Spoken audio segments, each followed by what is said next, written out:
Queremos comenzar nuestra lección haciendo una pregunta muy importante. ¿Quiénes son santos?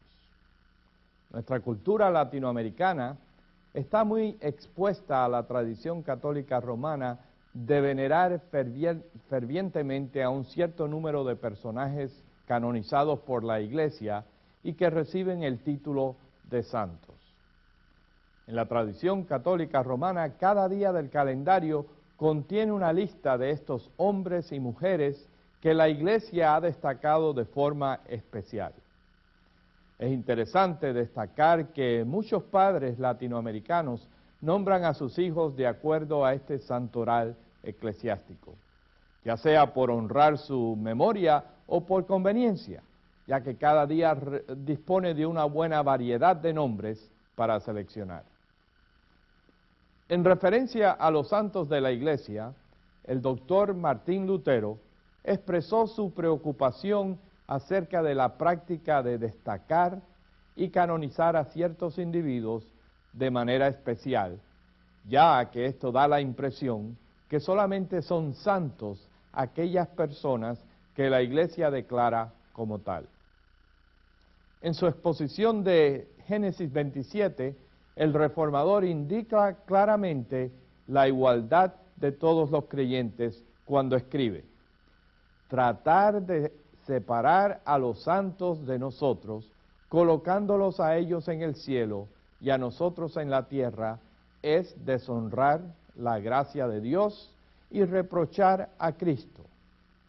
No debo mirar al más humilde de los cristianos con menos respeto que a Pedro y a todos los santos en el cielo. Ningún cristiano posee más gracia que otro, aunque sí pueda tener más dones y tesoros, pero somos iguales. Mi redención costó igual que la de ellos. Compartimos la misma carne y sangre. De estos podemos recibir esperanza y consuelo. De otro modo, convertimos a los santos en ídolos y despreciamos la gracia de Dios. Pero ellos dicen que uno debe honrar a los santos humildemente para así no pensar más de nosotros. Pero cuando se trata de la gracia de Dios, no es cuestión de humildad, sino de orgullo. De lo que eres y tienes como persona, debes ser humilde, porque no eres otra cosa que un saco de gusanos. Pero de la bondad de Cristo no se puede dejar de estar orgulloso y debemos decir: aunque fuera 10 veces más sucio de lo que soy, tengo la sangre que me limpia y me santifica, y el costo para Cristo fue igual cuando redimió a San Pedro que cuando me redimió a mí. Ellos estaban tan hundidos como nosotros, y nosotros hemos sido exaltados de igual manera que ellos han sido exaltados. Por lo tanto, nadie puede disfrutar más que nosotros, aunque sin duda alguna tuvieron una fe más fuerte que nosotros, pero el precio de su redención y lo que poseen no son mayores. Lutero sin duda alguna reconocía las obras de todos los creyentes como expresiones de la fe que ellos demuestran en Cristo y en su palabra. Su preocupación no estaba en el uso de la palabra santos, sino en el abuso de limitarla a ciertos creyentes como resultado de sus obras meritorias. Podemos agregar que el gran reformador sentía que el uso de la palabra santo había sido usurpado y que como creyentes redimidos por la sangre de Cristo tenemos todo el derecho de ser llamados santos, ya que la Escritura así lo hace repetidamente. En su exposición al primer capítulo de la segunda epístola de San Pedro, el doctor Lutero una vez más declara: la Escritura nos llama santos en cuanto vivimos aquí en la tierra, eso es, si creemos. Pero este nombre nos ha sido usurpado por los papistas. Dice que no debemos ser considerados santos, que solamente los santos están en el cielo. Por lo tanto, estamos obligados a reclamar este nombre y este título.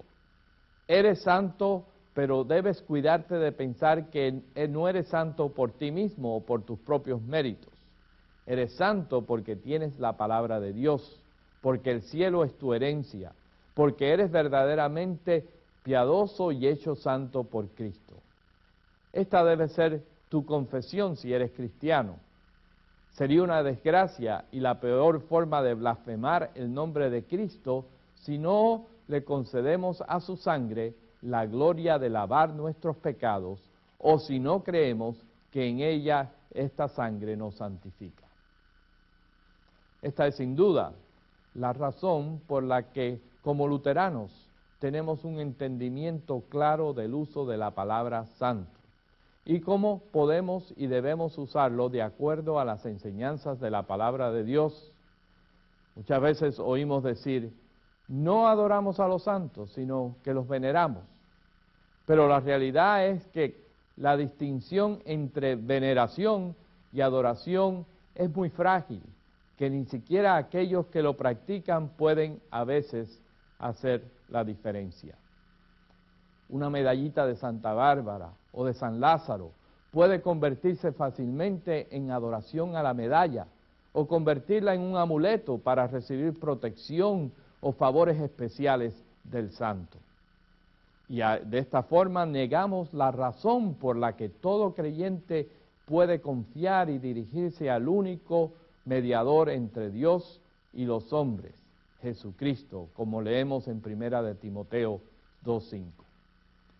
Cristo es el centro de toda nuestra alabanza y adoración. Respetamos y admiramos a todos aquellos cristianos que a través de la historia sirvieron al Señor y usaron su salvación solamente y basaron esta salvación solamente en los méritos de Cristo. Es por eso que en nuestra lección en este día queremos destacar a un hombre que mostró su fe en Cristo sirviendo fielmente a la humanidad, demostrando especialmente un amor por los pobres y por los necesitados. Hoy queremos hablar de San Francisco de Asís. San Francisco nació en Asís, en la provincia italiana de Umbria, en el año 1182. Aunque fue bautizado con el nombre de Juan por su madre Pica, su padre le cambió el nombre y le llamó Francisco. El padre de Francisco, Piero Bernardone, era un próspero mercader de telas en la ciudad de Asís. Francisco aprendió el oficio de su padre y esperaba algún día llegar a tener toda la administración del negocio. En su juventud, Francisco se mostraba orgulloso y vanidoso, pero dispuesto siempre a ayudar a los pobres. Su mayor deseo y anhelo era convertirse en un caballero famoso. Desafortunadamente, Francisco no tenía las habilidades para ser caballero, y durante una pequeña guerra entre provincias fue llevado como rehén a otra ciudad donde permaneció prisionero por varios meses. Después de esta funesta experiencia se enfermó y comenzó a pensar más en Dios. En el 1205 se integró de nuevo a otra expedición militar y fue durante este tiempo que dijo haber recibido una revelación divina a través de un sueño en el cual Dios le preguntaba quién podía ser más, un siervo o un amo. Francisco entendió que él estaba sirviendo como siervo y por lo tanto debía abandonar sus deseos de ser caballero y regresar a Asís para dedicarse a cuidar a los enfermos.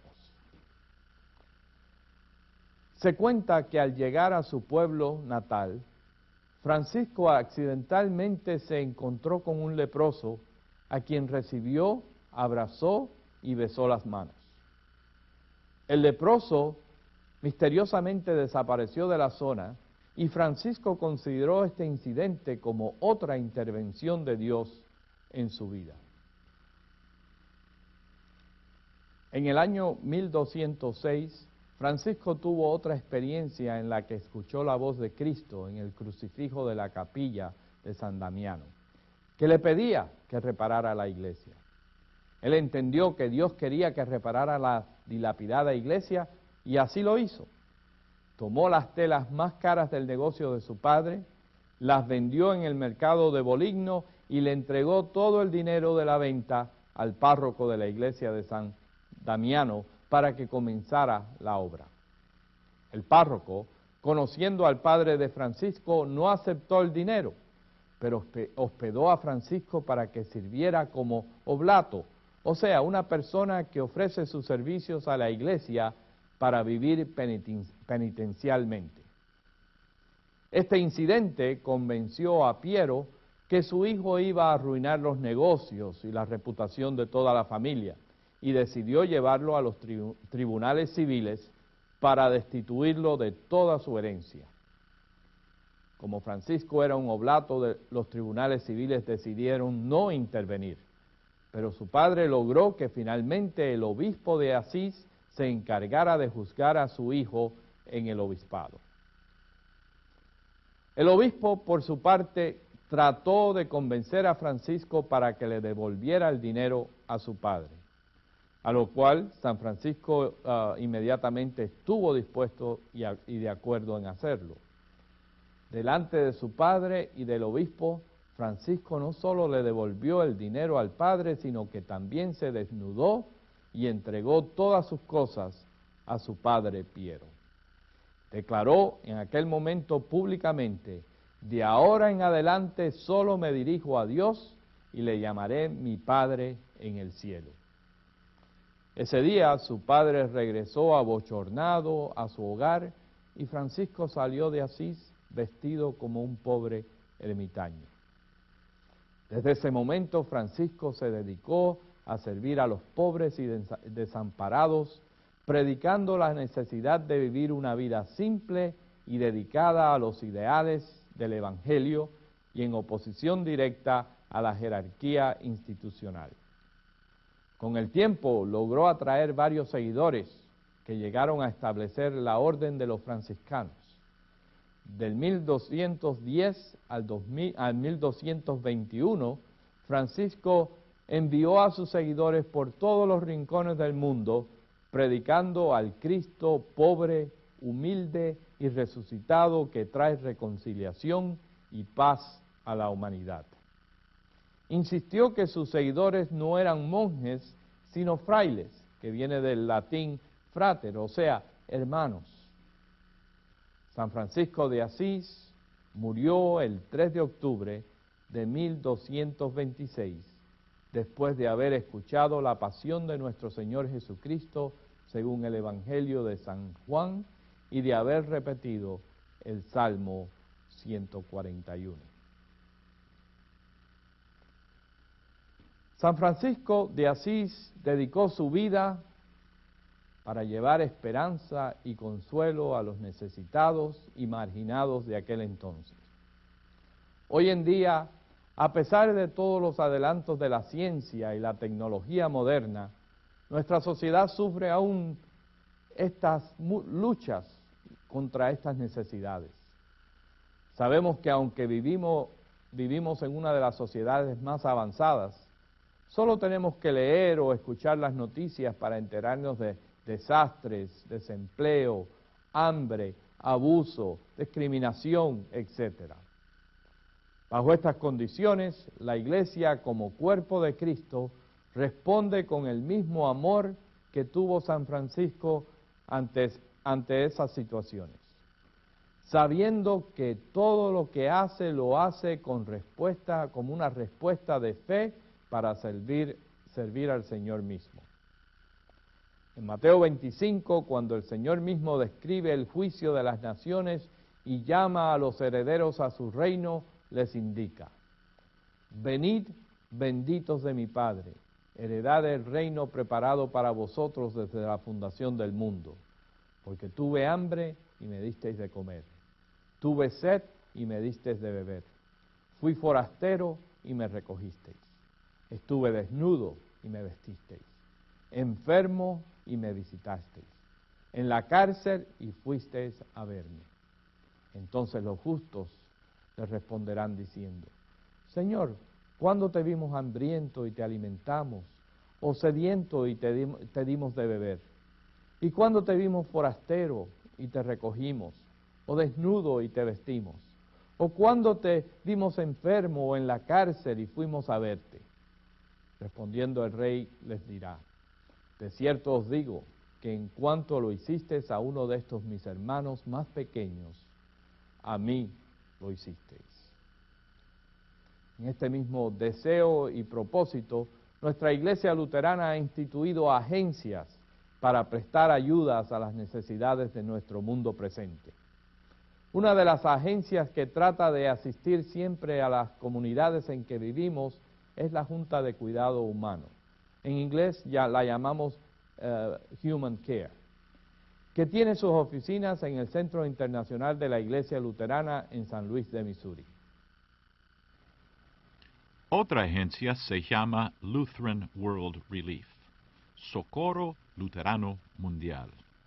Esta última agencia nos ha prestado un video con el fin de destacar el ministerio de la Iglesia Luterana en la tradición de San Francisco de Asís. Un viento seco sopla en el desierto africano, donde la sobrevivencia es una lucha diaria, constante. Estas personas, como muchos otros en África, América Latina, Asia y el Medio Oriente, viven en áreas en las cuales la pobreza, el hambre y la enfermedad están por doquier. A pesar de tantos obstáculos y dificultades, hay esperanza en estas comunidades. Consisten en una relación solidaria, vinculando así a personas de todas partes del mundo. Vidas en estas comunidades han sido transformadas gracias al apoyo de personas como Ken y Muriel Green. Ellos son compañeros en la esperanza, a través del trabajo de Lutheran World Relief. Many of us are not really fully aware of the urgent need there is in the world today. Actualmente existen más de 20 millones de personas sufriendo hambre o moribundos por causa del hambre en el corazón de África. Cada día, 40.000 niños mueren por esta condición o enfermedades relacionadas con el hambre. Lutheran World Relief ayuda a cientos de comunidades gracias al apoyo de las congregaciones de la Iglesia Evangélica Luterana en América y la Iglesia Luterana Sínodo de Missouri. LWR continúa respondiendo a situaciones de emergencia, como lo ha hecho por casi medio siglo. LWR también apoya proyectos de desarrollo a largo plazo en estas comunidades. We are working in the western part of India. Trabajamos en la parte oeste de la India, alrededor de 250 millas al este de Bombay. No llueve lo suficiente, por lo que la situación es más difícil aún. Alrededor del 40% de la gente tiene una sola comida al día. En la niñez, la malnutrición alcanza entre un 40 a un 50%.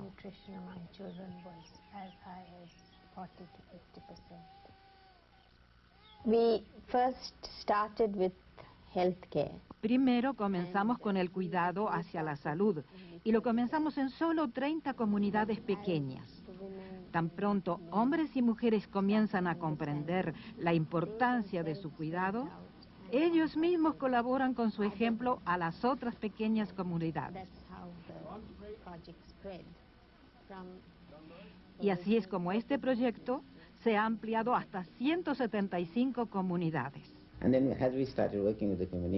Realmente hemos aprendido a escuchar cuidadosamente a estas personas, quienes a través de los años han podido sobrevivir en medio de la adversidad y la pobreza, desarrollando medidas prácticas de sobrevivencia. Un 80% del cuidado de la salud es realizada por la gente misma. Lutheran World Relief has supported us in 3 or 4 projects. Lutheran World Relief nos ha apoyado en 3 o 4 proyectos. For organizing the women. They really provided us funds so that we could. Lo más importante ha sido el tener recursos para organizar a las mujeres, compartiendo información educativa a muchas mujeres que se encuentran en grandes desventajas. Ellas han aprendido cómo promover la salud preventiva y lo han enseñado a otras.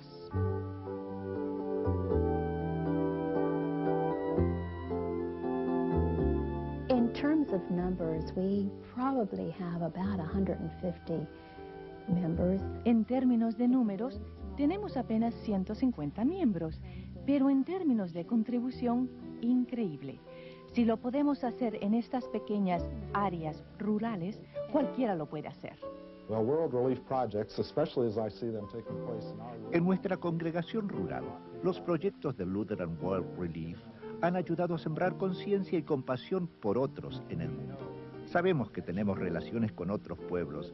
Ahora sí que estamos viviendo en una comunidad global. Y cuando las mujeres, quienes hacen una colcha, saben que ésta puede mantener cobijado a alguien en un hospital, en Tanzania o cualquier otro lugar, existe una verdadera solidaridad. Es algo que podemos palpar.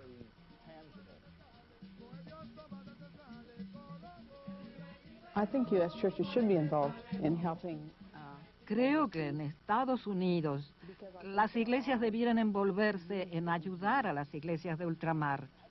Hay necesidades que conmueven una respuesta. Es muy importante tener conciencia de las costumbres, las tradiciones y la cultura. No existen dos comunidades iguales. He aprendido muchísimo de mi propia comunidad. Cosas que no sabía hasta que pasé tiempo en ella. Pasar tiempo en un lugar y escuchar son importantes para comprender las necesidades locales.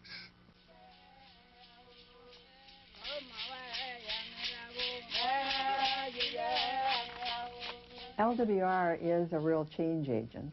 It works well with people. I like the word Lutheran World Relief es verdaderamente un agente de cambio. Trabaja muy bien con la gente. Acompañamiento es la palabra que comúnmente es usada para describir este estilo de trabajo.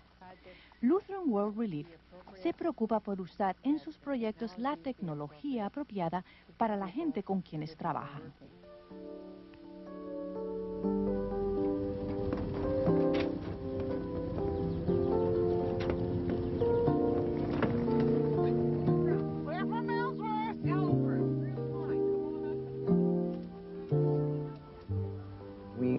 Very much interested in.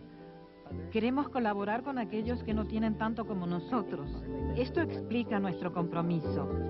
Muchos de nosotros hemos crecido sin recursos, pero ahora tenemos la oportunidad de ayudar a otros.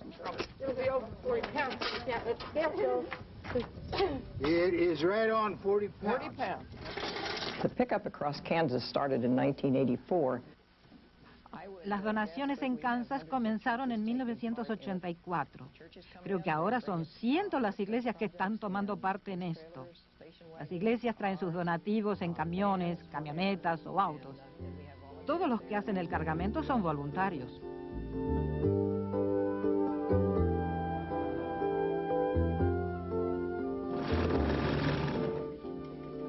I guess the thing that I like about Lutheran World Relief is they're doing some things that I cannot do, but would like to do.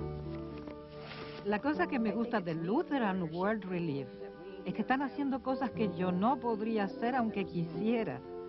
Tenemos una hermandad con personas que nunca conoceremos, pero lo sentimos compañeros, porque estas colchas llevarán nuestro amor en cada bordado para aquellas personas que no las tienen. Our Singida project is an integrated development project where... En este proyecto de desarrollo integral trabajamos con agua potable, reforestación, agricultura, saneamiento ambiental y el buen manejo de los recursos naturales. El autosostenimiento es la base del proyecto. Es muy importante que las comunidades sepan que esos proyectos pertenecen a ellos. Actualmente estamos trabajando en 65 escuelas y cada una está rodeada de 10.000 semillas trasplantadas. El año pasado sembramos 460.000 árboles. I would say development is not easy. El desarrollo no es fácil. toma tiempo. Muchas veces, los resultados rápidos no son duraderos.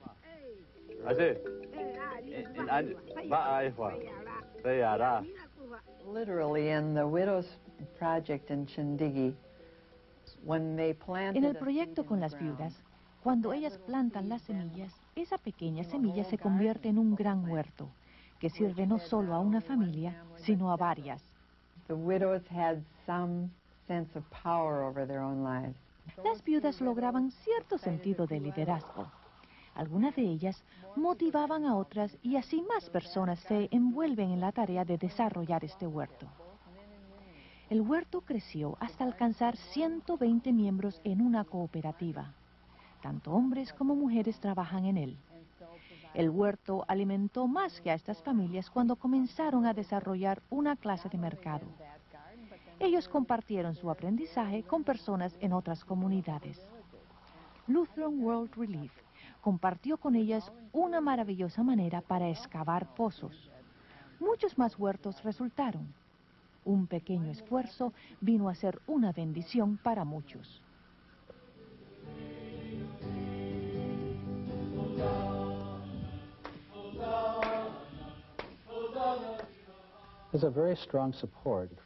Existe un gran apoyo para las personas en necesidad. Muchos de nuestros miembros han viajado para acompañar a los más pobres. Esto ha tenido una gran influencia en nuestra iglesia. I think it's really crucial for congregational members to know.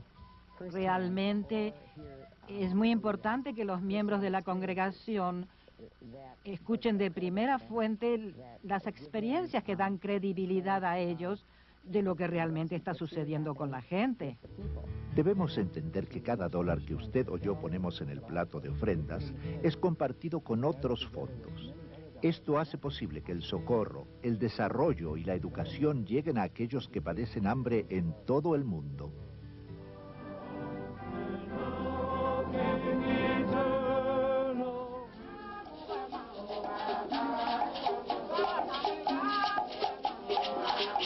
Those of us who have worked with Lutheran World Relief over the years know that it's very efficient, that this is... Hemos trabajado con Lutheran World Relief y sabemos que es muy eficiente.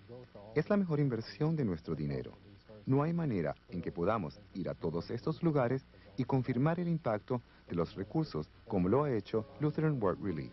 You can make a difference. Usted puede hacer la diferencia. Estamos unidos en esta labor.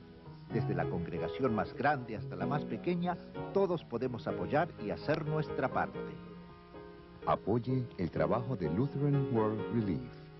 A través de LWR, usted ayuda en situaciones de emergencia y usted promueve la salud, la autogestión económica, la educación, la organización de la comunidad y la protección del medio ambiente. Su contribución puede transformar a cientos de comunidades alrededor del mundo. Somos compañeros en la esperanza.